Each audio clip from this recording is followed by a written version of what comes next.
Sounds like the microphone works. So yeah, so today, kind of like was foreshadowed in the first talk we had, is I'm going to talk about the probability monad, and kind of I'm going to talk about sort of the intuition behind it and build up the Haskell code for it. And I'm going to go kind of relatively light on theory. So the idea is that I'm first going to talk about probability distributions in the abstract.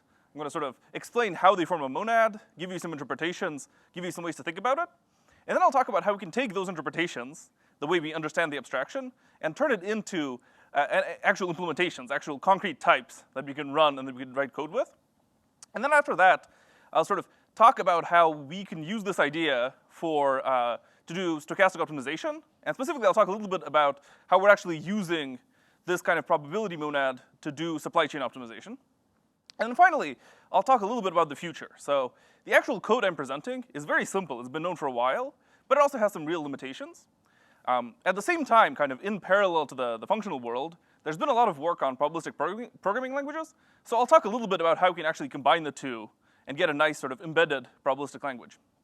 Now, kind of one of the reasons that I really like this whole abstraction is actually almost deceptively simple, and that's because it gives us a single object we can talk about for distributions. So we don't have to worry about exactly how it's represented. We just know that abstractly we have a probability distribution.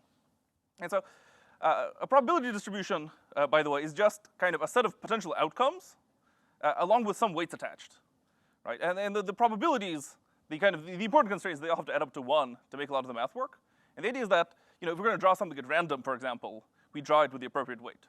So this, for example, is an example of a probability distribution of a old-fashioned 6-sided die, where each side has the same probability of coming up. And then, if you want to see another one, of course, this is what happens when we have 2 dice. And I'm sure that anybody who's played Monopoly or some of these other dice-based games is really familiar with this particular distribution. And this is what you get when you roll two dice. And we immediately see that distributions are kind of significantly more complex than just their expected value and their deviation. Because a lot of the times, when we talk about probability distributions, we kind of get carried away in only really caring about a couple of parameters. But in reality, there's a lot of shape attached. And being able to work with all kinds of shapes is very important to building good models and really capturing the entirety of the phenomena you're working with.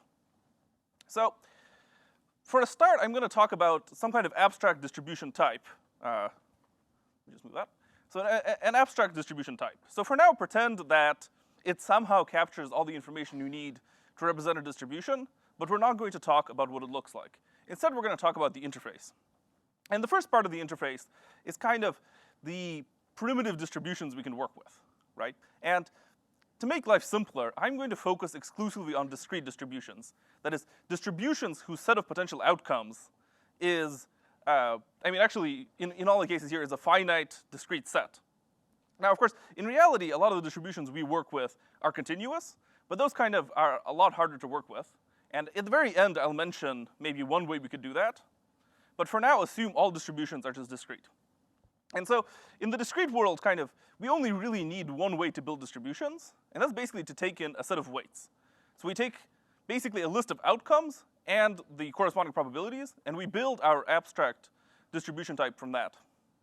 And here I have 2 examples. I have the dice example from the previous one, which is just a 6-sided die, and then I also have a coin example. And I like coin because it's kind of one of the simplest, most intuitive distributions we can play with. And the idea is that sometimes we have a fair coin, in which case the probability of tails and heads is the same. And then sometimes, if we pass in a different double, we might have an unfair coin where tails is a lot more likely. And these are kind of the building block examples I'm going to use to show more of the structure as we go on.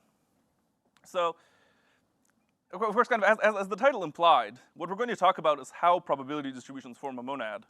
But I think the important first step here is not the how, it's the why. Or even more importantly, it's the why do we care? Because obviously, all these structures have lots of functionality, and a probability distribution actually forms a lot of different algebraic structures. So why do we care about monads specifically? And kind of at a high level, as a Haskell programmer, the reason I care is because anything that forms a monad kind of gives me an embedded domain-specific language in Haskell for free. So if we can sort of show that probability distributions are a monad, then we get a kind of lightweight probabilistic language embedded right in Haskell, just the way we write code in IO or with lists or with maybe or with any other kind of monad. So this basically lets us extend the capabilities of our language. It lets us grow the kind of expressions we can write just by fulfilling a simple interface. And now, in the case of probability, I think the most intuitive way to define the monad is in terms of pure or return, which is kind of the identity. Then we have fmap, which is the part that makes it a functor, and it's just the ability to map a function over the distribution. And then finally, we have join. Now, for people familiar with Haskell, usually we actually define monads in terms of bind, which is here at the bottom. But I think in this case, it's easier to think about the join version. And you can always remember that bind is just a combination of join and map. And so this is, by the way, why some languages like Scala actually call bind flat map. I think that's actually probably the most intuitive name I've heard for it, because you map and then you flat. Okay, so what is pure? I mean, basically, when we just want to take something and wrap it in a distribution, we just get the constant distribution. There's only one possible outcome, and it has probability 1. And this is what it would look like if you drew the chart. But it's not a very interesting chart. Now, fmap, I think, is interesting. Usually, when we work in Haskell, we kind of assume that, in some slightly fiddly sense, when we fmap a function, it doesn't affect the structure of whatever it's mapping over.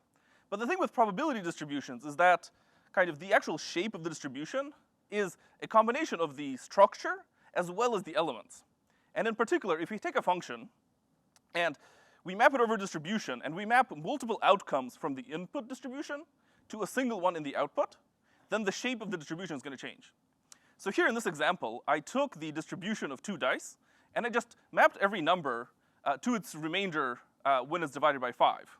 And as it happens, the resulting distribution has a distinctly different shape than the input distribution.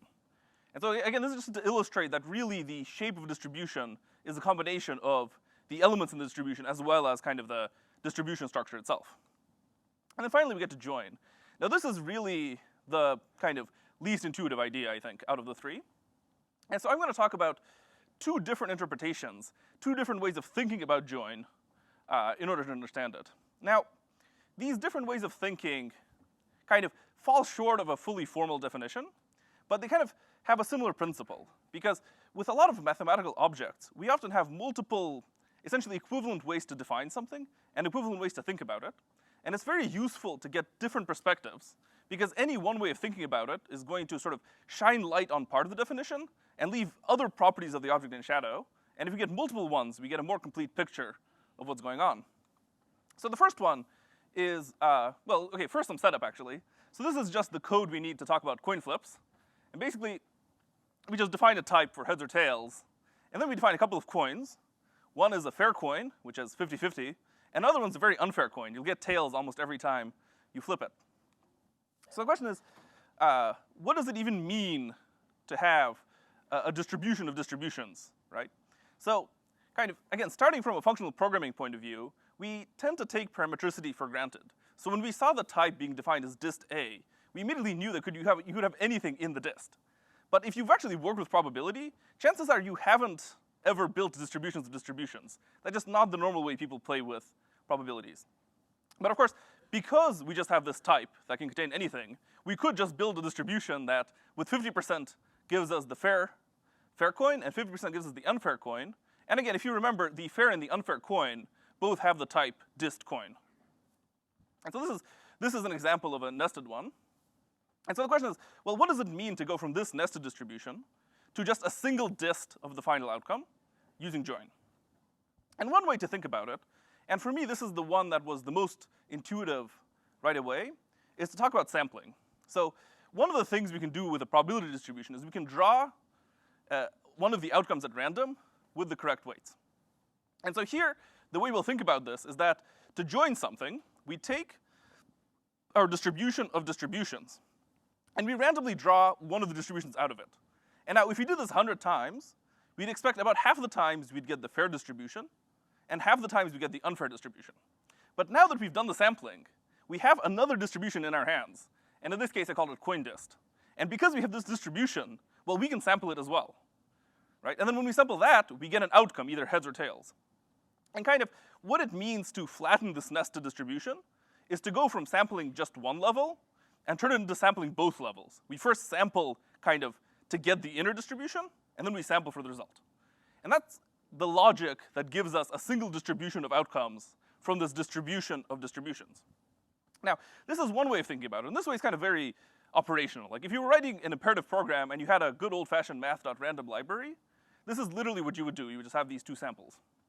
But another way to think about it is to look at the distributions holistically. So we're going to look at the entire distribution. We're going to look at every outcome and all the probabilities attached, and we'll see what kind of manipulations in arithmetic arise when we try to do this flattening operation. So here, I drew some slightly different diagrams. Basically, to draw the fair coin, we have the two outcomes, heads and tails, each with 50%, so 0.5. And then finally, we have the unfair coin, where the head has 0.1 and the tail has 0.9. So the idea is, well, what happens when we have a distribution of distributions? So what I'm going to do is I'm going to draw the same tree, but I'm going to include these two trees as the leaves there. So a nested distribution looks something like this. And perhaps this should actually look familiar if you've, maybe back from your high school statistics class. So the idea here is that this tree kind of tells us all the possible paths we can take with these two nested distributions. So basically, the top level of the tree tells us 50% it's one distribution, 50% is the other, and then the bottom layer of the tree tells us what those two distributions actually are.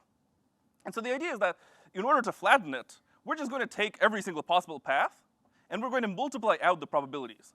So we'll say we have a 50% chance of going left, so we're going to go 0.5, and then for everything on the left side of the tree, we're going to multiply that distribution by 0.5. Then same thing for the right-hand side.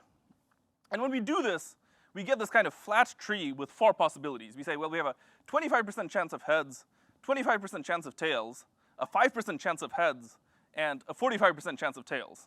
Now, of course, this kind of, in a sense, gets all the structure we need, but it's a little bit redundant, and so there's a lot of extra structure.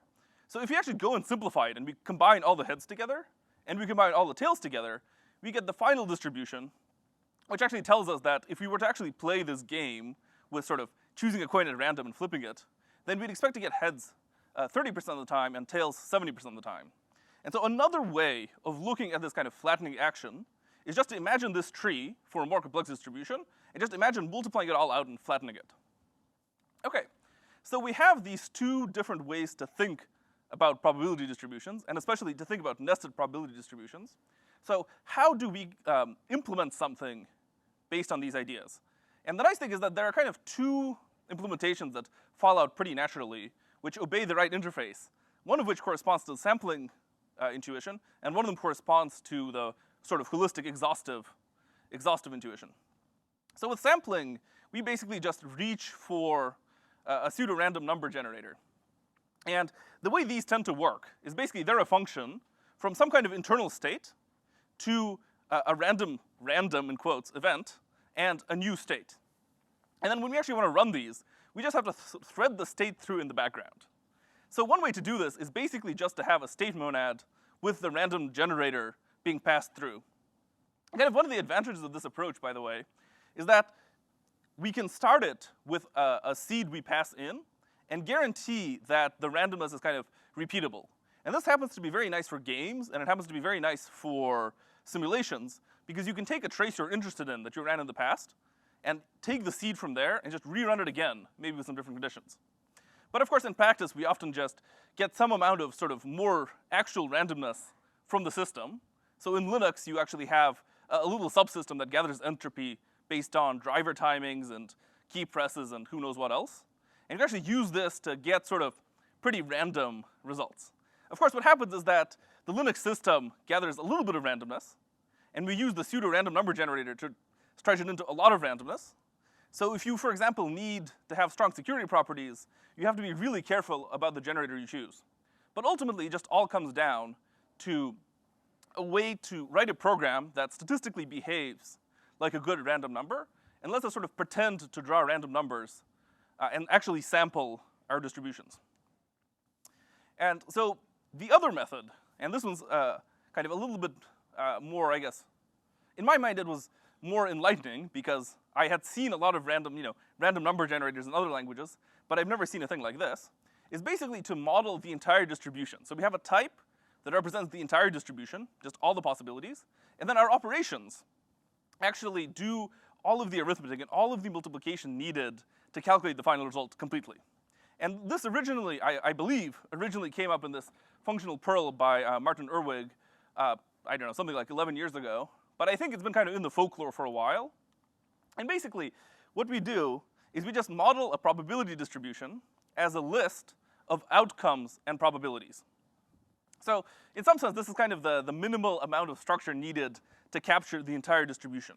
All we have are, the things that can happen and how likely they are. And really, I mean, as you see by the fact that this is a new type, this has nothing besides the list structure involved.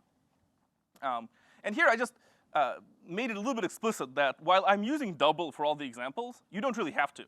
And in fact, in real code, I like to have a parameter for what the type of probability is, because doubles are kind of often hard to reason about. And sometimes it's easier to check that your math is correct if, for example, you evaluate your entire thing using rational numbers. So that's just a little detail that's a fun little software engineering note. And so one of the nice things with this list approach is that the implementation is very straightforward. So when we say we want a weighted probability, we actually do literally no work, right? Because if you remember, dist is a new type. So this is actually just telling it, take this list, treat it as a different type, but don't do any computation. So we're just wrapping the list directly. And then uniform. And actually uniform, the reason I brought it up here is to point out that while semantically probabilities have to add up to 1, kind of for convenience in defining this type, we're going to claim that all the numbers don't have to be normalized. So the meaning of a probability in this context is actually kind of the number divided by the total of all the probabilities. And this is important because it means we don't have to renormalize to 1 each time we do computation. And so it also means that if you want to do a uniform distribution, you can just give every possibility a probability of 1. And then when you actually go to inspect it, you just have to remember to normalize and to divide everything to get the actual probability numbers out. So how does this form a monad? Well, the logic actually reflects the logic I talked about when I covered sort of going over the entire distribution. So pure, as I said, is just a value with a probability of 1. And mapping, which I didn't include in the slide, mapping is just mapping a function over every first element of the pair. So we don't touch the probability numbers at all, but we map over the elements.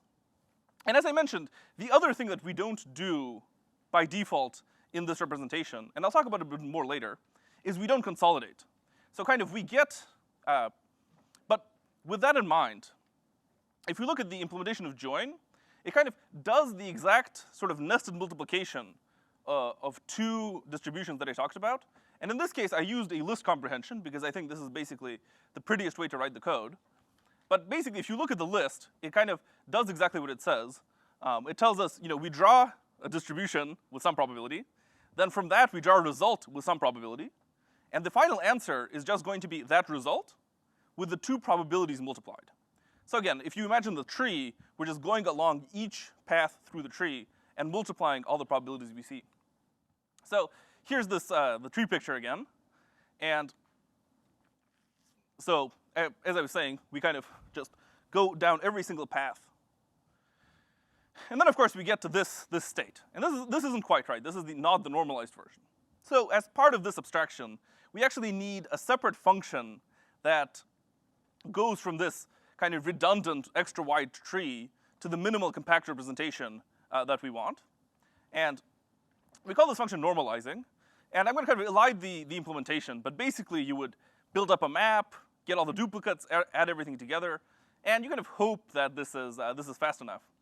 Now, a natural question is, well, why don't we normalize automatically? Like, why do we need a separate function? Why isn't this just part of the definition of the type? And basically, the answer is that we actually might want to have distributions of things like functions. And in that case, we can't compare functions for equality. So we actually don't know whether we have duplicates or not, right? Because we just fundamentally can't do the comparison. Now, kind of, the fundamental reason we kind of need to do this is because to be part of the standard monad class, we have to be fully polymorphic, and we have to support things like functions. We can't have a constraint that says we can only do a distribution over equality. Now, the natural question then is, well, is it actually worth contorting ourselves and having this separate normalized function just to fit into the generic monad class in the standard library. Like, do people ever use this, or is this a totally convoluted example, right? Well, so it turns out that there's this really common idiom when writing monadic code, where you take a function over multiple arguments, and you apply it sort of to two distributions in this case. And by the way, if you're not familiar with Haskell, this $sign operator is just another name for fmap. So I'm just mapping the function plus over dice, and then I'm taking that result, and I'm using this kind of applicative application operator to apply a distribution of functions to a distribution of parameters. And the important part here is that, A, this is an incredibly common idiom. So this first line of code here is literally what I used to generate the sum of dice example. And B, an intermediate value in this expression has the type distribution of functions, right? I mean, the functions, it's some kind of numeric function, but ultimately it's a distribution of functions, and we can't compare functions for equality. We can't use functions as a key in a map or a set.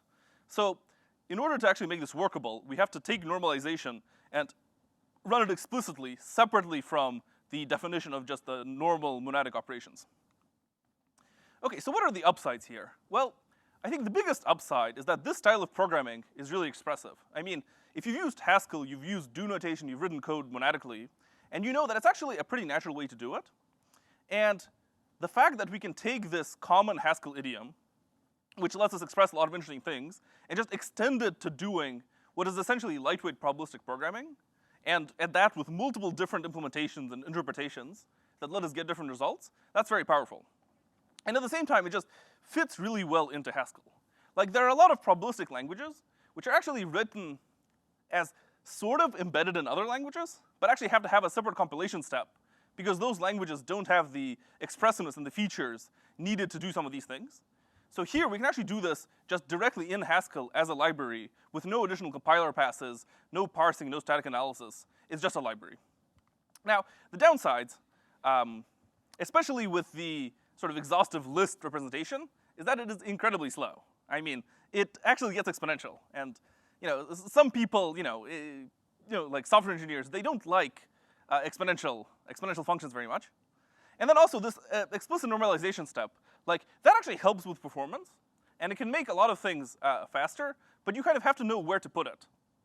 And in practice, if you're writing a library, for example, you as the library author who has experience with this abstraction know where to put normalization, but you don't really want all these fiddly normalization details to leak into the actual code of whatever probabilistic model people are developing using your library. And so basically, normalization is actually pretty awkward. But, do you have a question? Yeah. Why would you use a list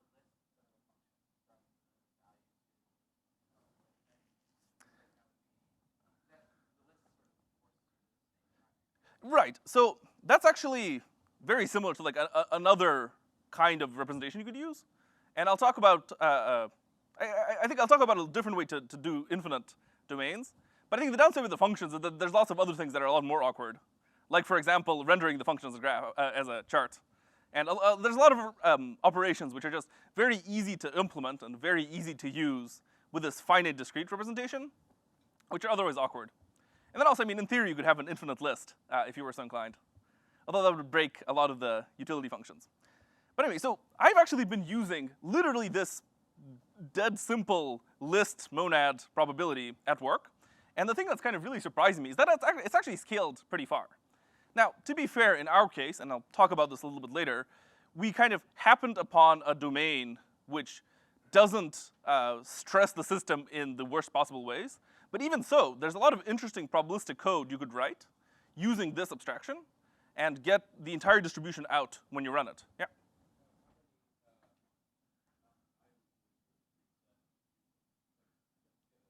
Sure. So the question was like, how many discrete items to choose from? For us, that happens to be pretty small. But as it happens, the much bigger bottleneck with this representation is the amount of distinct random variables you have. Because the operation is kind of exponential in the number of random variables. And basically, it happens that our applications only have a handful of random variables. And some of the other things we're doing actually become a bottleneck sooner than this really naive exponential abstraction. So I mean, that's why it's scaled. So actually, let me talk about what we're doing. And so I work at Target, the retailer, and we're developing a new system for supply chain optimization. So we want to figure out how to move goods around the network. And of course, we're using Haskell to do it, which is a lot of fun. Now, I've actually talked to a whole bunch of people about this, and I said, oh, we're using this cool probabilistic stuff, and then we're doing category theory in Haskell, and then they asked me where I work, and I say Target. And I've had a couple of people ask me, well, like, what is Target? What is the company? So it's that Target. And in particular, Target is 1,806 stores, 37 distribution centers, as well as Target.com. So the supply chain optimization has to have a model of the entire network, all the stores, the distribution centers, and eventually Target.com. And you're going to have to figure out the optimal way to move things around and manage risk and so on. And I mean, we're still very much in development, but we've already got some stuff testing at actual physical distribution centers. So here, by the way, is just a nice little map of what the network is like. So Target is a company that kind of serves the continental United States. And so all the distribution centers are just scattered all over the country.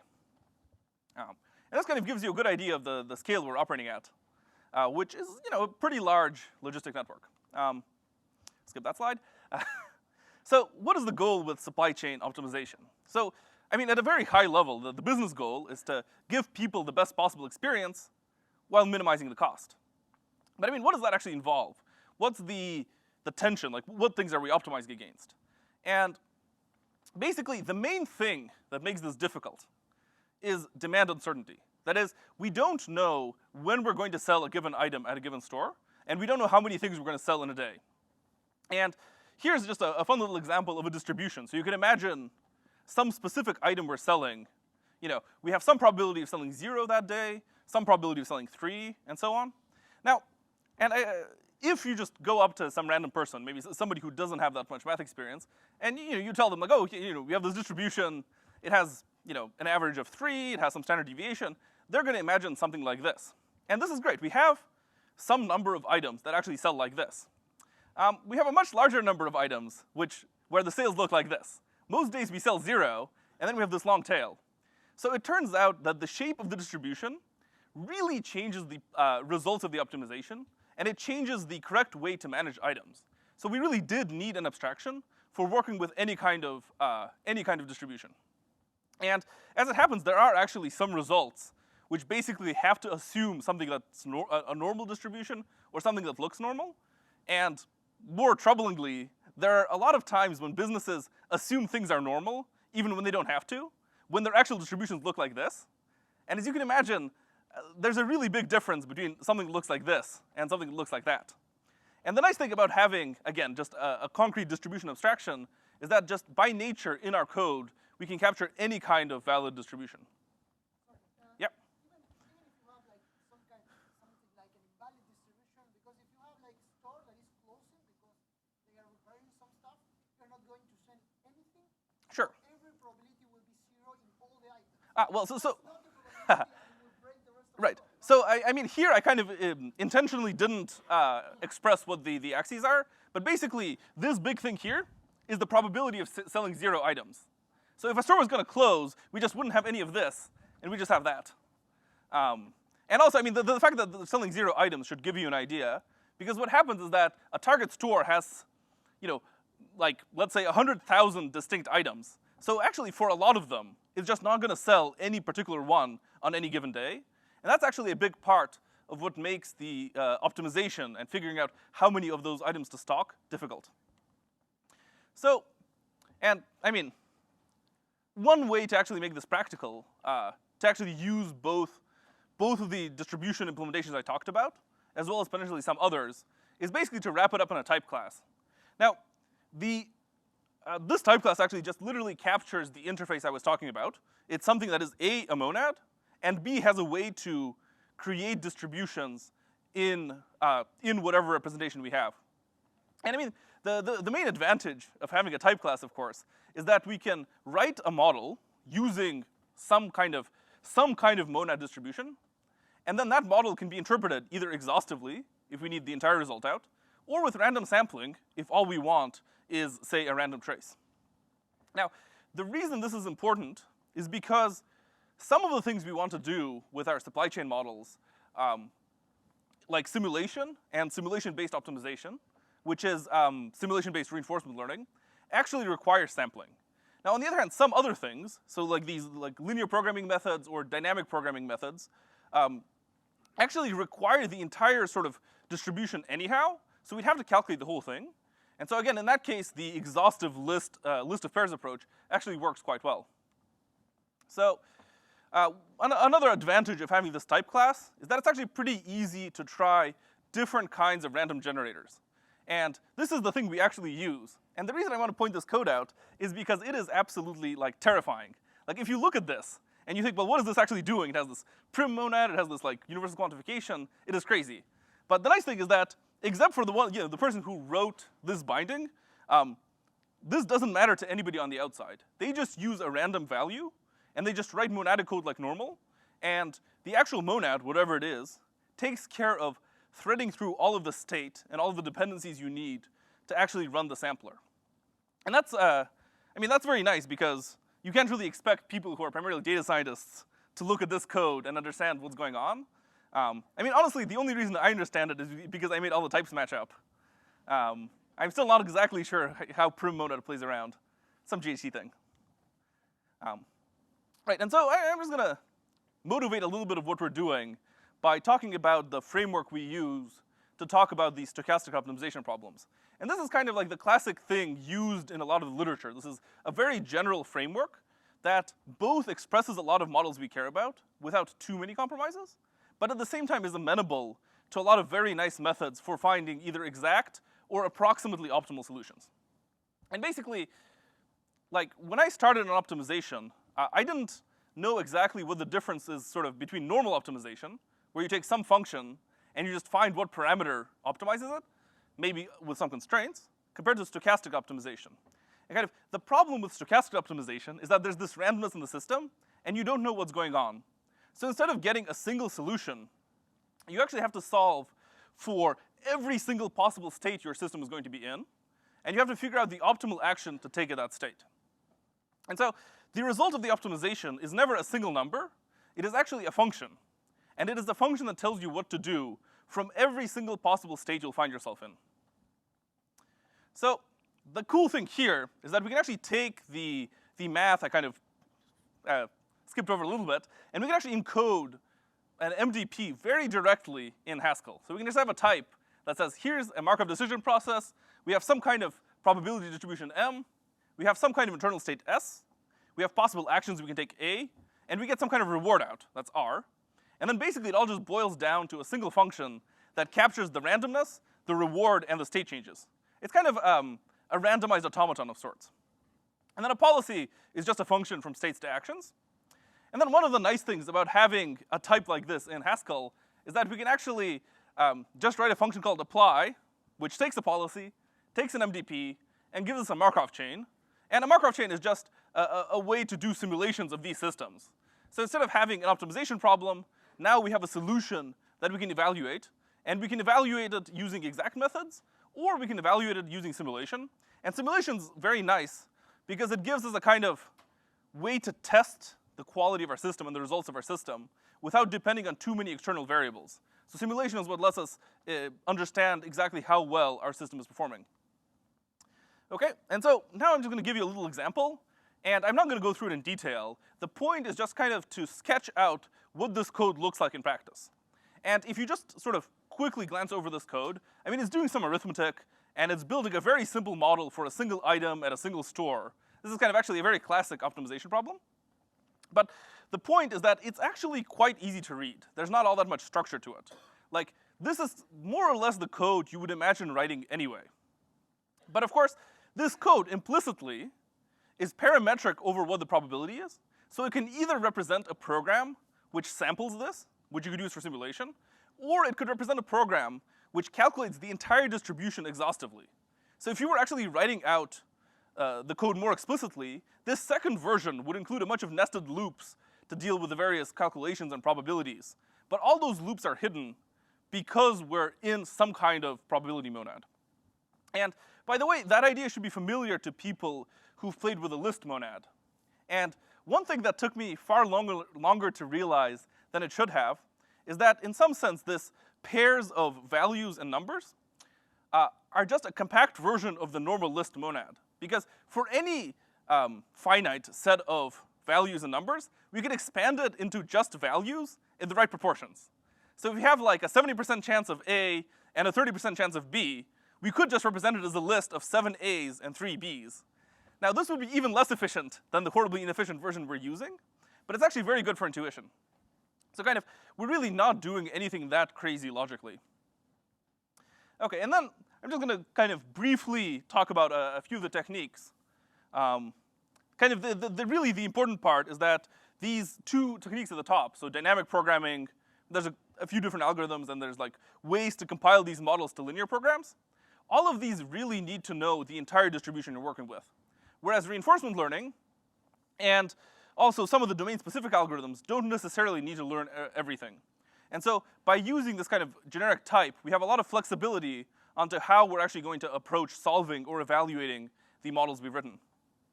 And then kind of the end here is I've talked about all the ways that this is incredibly inefficient, but can we actually make it more efficient while retaining the same very nice interface?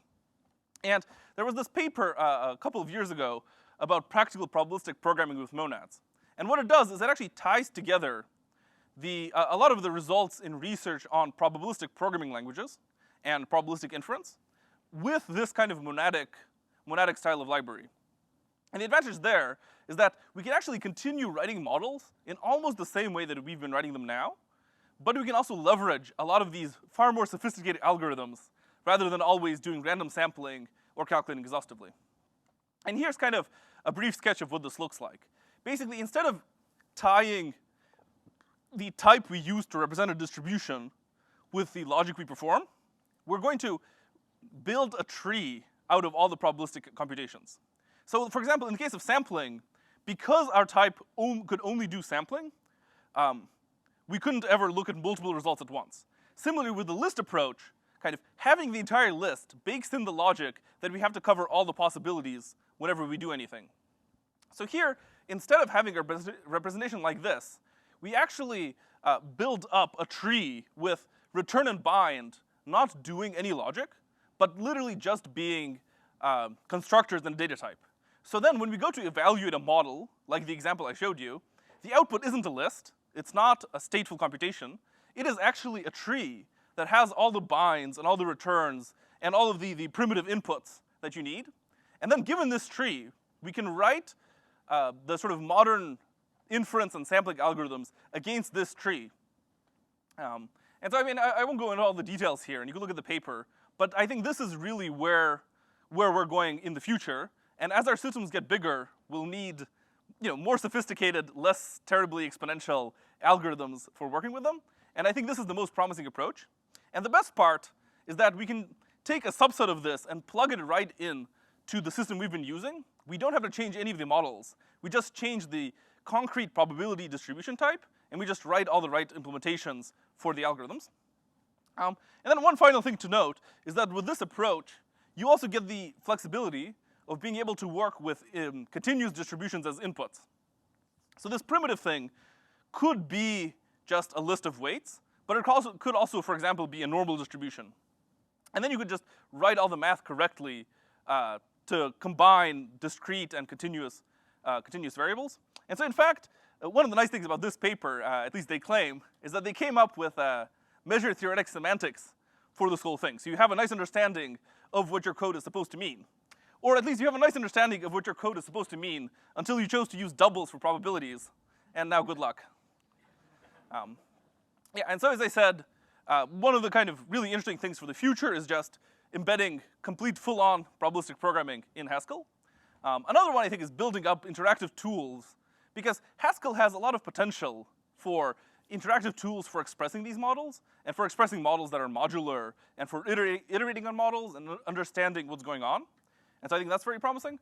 And then the final one, and I'm not even sure if there's any active research on this, but it's basically figuring out if we can take some of the structure in our representation of a distribution and use that structure in some of our stochastic optimization algorithms. Anyway, if this is interesting, I kind of have to mention that we are hiring. So if you want to work at the intersection of Haskell and supply chain, you can just email me. Okay, And so any questions? We have like 5 minutes.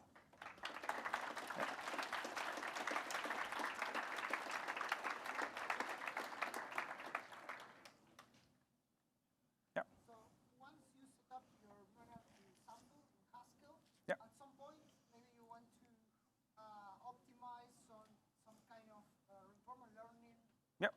model.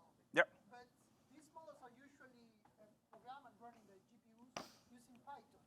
So did you Sure. have some kind of internal library in Haskell for reinforcement learning? So we're working on that, but that hasn't been the biggest priority. And then also I think a lot of the reinforcement learning that's going on now, for especially with like deep learning, is very heavily GPU bound. But there's been research in the simulation-based optimization in the operations research community for a while, and a lot of their models tend to be simpler and could actually just be run on a normal CPU without too much of a performance bottleneck. Okay, other questions? Yeah. Could you speak up a bit? Sorry. Yeah, so the question is whether I had a background in operations research, and the answer is no. I mean, I knew literally nothing about it. I had 2 lectures from an AI class, which I had to rewatch anyway. But it's been a lot of fun learning as I go along. Other questions? Yeah.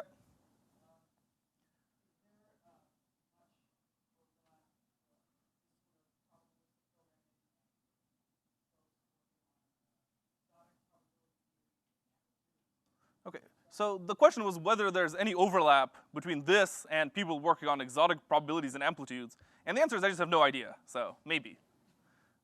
Yeah.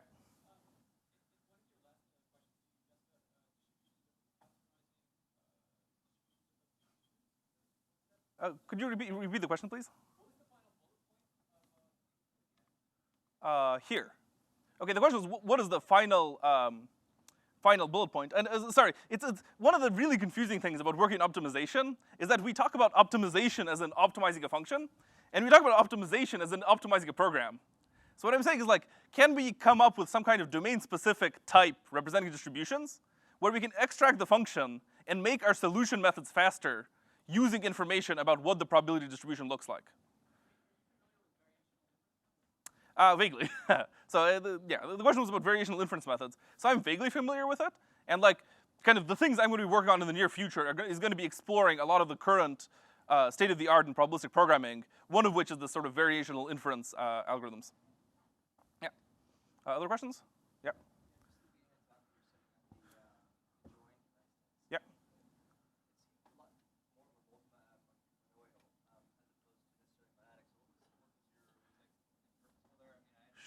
Sure. So the question is, when I was setting up a join, it seemed more monoidal than monadic. I mean, if people have heard the joke about how monads are just a monoid in the category of endofunctors, I mean, that's literally true. And join is the operation that looks a lot more overtly monoidal. And I just also happen to think that for most things, it's actually the more intuitive version. So.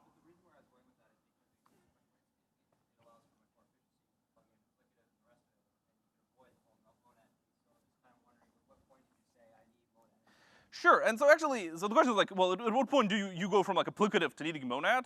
And actually, this is a fun thing I didn't mention, but one really cool result is that if you limit your distribution to being applicative, then all your variables are guaranteed to be independent. But as soon as you have things depend on each other, you actually need the more complete monad instance. That's actually just kind of a really cool little piece that I didn't go into because I didn't want to talk about applicatives too much. Okay, other questions? Yeah.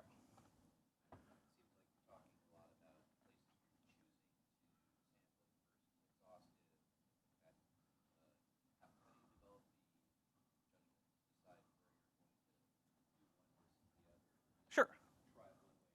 So the question was, how do we decide when we do sampling, whereas where we do exhaustive? So right now what happens is that when we write an actual model, so a representation of part of the supply chain, we write it generically. So it can either be sampled or it can be calculated exhaustively. And then depending on the algorithm we're trying to use, it either needs the entire distribution or it needs to be sampled. So the question then becomes, well, do we need to do like a simulation here, or do we want to do dynamic programming, or do we want to do some very domain-specific thing? And I mean, right now there's really no question because we're actually implementing an algorithm which is specific to the current problem we're solving, and that algorithm just needs the entire distribution anyway. So like in that case, we actually just calculate it exhaustively. And then when we go on and we have a solution, and we want to run it through the simulator to sanity check it before we actually send orders to a real warehouse and force people to move boxes around, we actually, that's where we use sampling and we use a simulator to really understand the behavior of the system kind of quasi-empirically. Okay, other questions? Okay, yeah. Oh, sure. Yeah, go ahead. Just I wanted to wait until no one else had questions. Yeah. More for you. Have you looked at using EdQuet's discriminators to do normalization? Yeah, so the question is whether I've looked at EdQuet's discriminators to do normalization. And the answer is no. And also I think that, like, regardless of how efficient we make normalization, the overall thing is going to be incredibly inefficient no matter what. So like to the extent that I'm looking at making it faster, it's basically by looking at good sampling algorithms to approximate these combinations of random variables as opposed to calculating them exactly exhaustively. Because as it happens, I mean, I said it's really inefficient, and this representation is, but if, for example, you wanted to exactly calculate the sum of multiple independent random variables, if you want to do it exactly, it's going to be inefficient no matter what you do. Unless you know they're both normal. Sure, yes. Okay, any other questions? Okay.